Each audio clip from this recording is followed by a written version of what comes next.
కేంద్ర ప్రభుత్వ విధానాలపై ఉమ్మడిగా పోరాటం చేయాలని ఇండియా బ్లాక్ కూటమి నిర్ణయించింది. ఈ మేరకు భారత్ కూటమికి చెందిన 23 పార్టీలు ఢిల్లీలో సమావేశమై యాక్షన్ ప్లాన్ రూపొందించుకున్నారు. రాహుల్ గాంధీ, మల్లికార్జున ఖర్గే, మమతా బెనర్జీ, అభిషేక్ బెనర్జీ, అఖిలేష్ యాదవ్, తేజస్వి యాదవ్, ఉద్దవ్ ఠాక్రే తో సహా సీనియర్ నాయకులంతా ఈ సమావేశానికి హాజరయ్యారు. విపక్షాల ఐక్యతను చాటి చెప్పేలా ఈ సమావేశం సాగింది.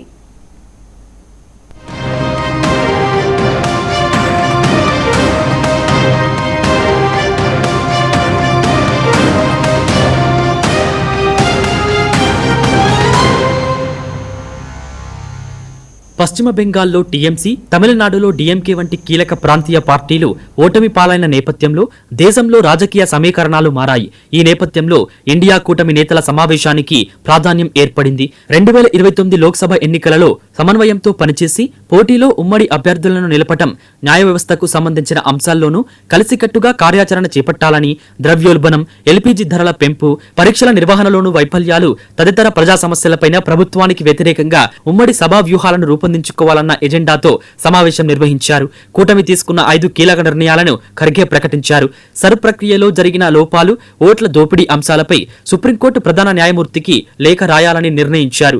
నీట్, సిబిఎస్ఈ పరీక్షల నేపథ్యంలో అవకతవకలు చోటు చేసుకోవడంతో లక్షలాది మంది యువత భవిష్యత్తు రోడ్డున పడిందని, ఇందుకు బాధ్యత వహిస్తూ ధర్మేంద్ర ప్రధాన్ రాజీనామా చేయాలని డిమాండ్ చేశారు. దేశంలో పెరుగుతున్న నిరుద్యోగం, ద్రవ్యోల్బణం, అణగారిన వర్గాలపై జరుగుతున్న దాడులు, రైతుల సమస్యలపై కూటమి తరపున నిరంతర పోరాటం కొనసాగిస్తామని తెలిపారు. ఇండియా కూటమిలోని భాగస్వామ్య పక్షాలు ఇకపై ప్రతి 2 నెలలకొకసారి సమావేశం కావాలని నిర్ణయించారు. తదుపరి కూటమి సమావేశాన్ని వచ్చే ఆగస్టులో హైదరాబాద్ వేదికగా నిర్వహించనున్నారు. తేదీని త్వరలోనే ఖరారు చేస్తామని ప్రకటించారు. రాబోయే పార్లమెంట్ వర్షాకాల సమావేశాల్లో ప్రతిపక్షాలన్నీ ఏకతాటిపై నడవాలని నిర్ణయించాయి. ఇందుకోసం రోజు కోఆర్డినేషన్ కమిటీ సమావేశాన్ని నిర్వహించనున్నారు.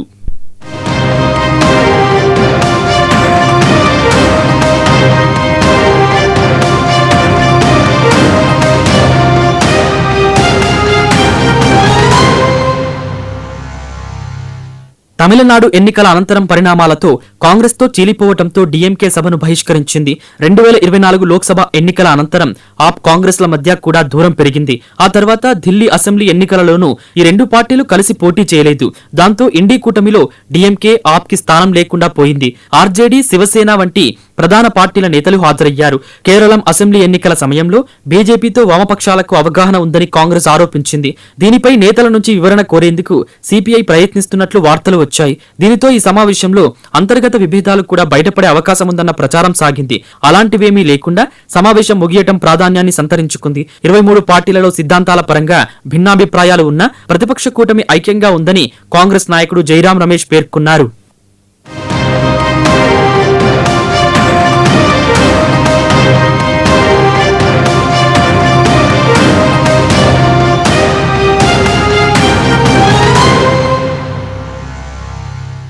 ఇండియా బ్లాక్ సమావేశానికి ముందు తృణమూల్ కాంగ్రెస్ నాయకుడు సుఖేంద్ర శేఖర్ రాయ్ పార్టీ సభ్యత్వానికి రాజీనామా చేయడంతో పాటు తన రాజ్యసభ సీటును కూడా వదులుకోవటం చర్చనీయాంశంగా మారింది. ఆయన గతంలో పార్టీ చీఫ్ విప్ గా పనిచేశారు. పార్టీలో పెరిగిన అంతర్గత విభేదాలు, వర్గపోరు నేపథ్యంలో ఆయన ఈ నిర్ణయం తీసుకున్నట్లు పేర్కొన్నారు. కొత్తగా ఏర్పాటైన బీజేపీ ప్రభుత్వాన్ని ప్రశంసించారు. దాంతో ఆయన బీజేపీలో చేరవచ్చన్న ప్రచారం సాగుతోంది.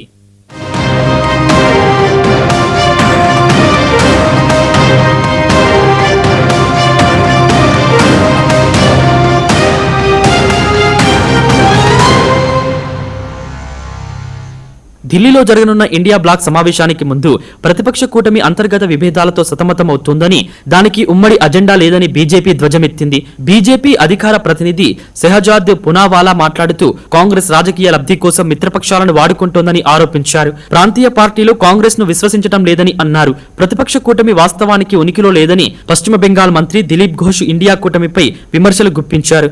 మమతా బెనర్జీ ఇప్పుడు కూటమి సమావేశాలకు హాజరు కావాల్సి వస్తోందని, అధికారం కోల్పోయినప్పటి నుండి తృణమూల్ కాంగ్రెస్ గణనీయంగా బలహీనపడిందని చెప్పుకొచ్చారు. విపక్ష కూటమి బలంగా ఉన్నామని సంకేతాలు పంపింది. ఇక పనితీరు ఎలా ఉంటుందో చూడాలి.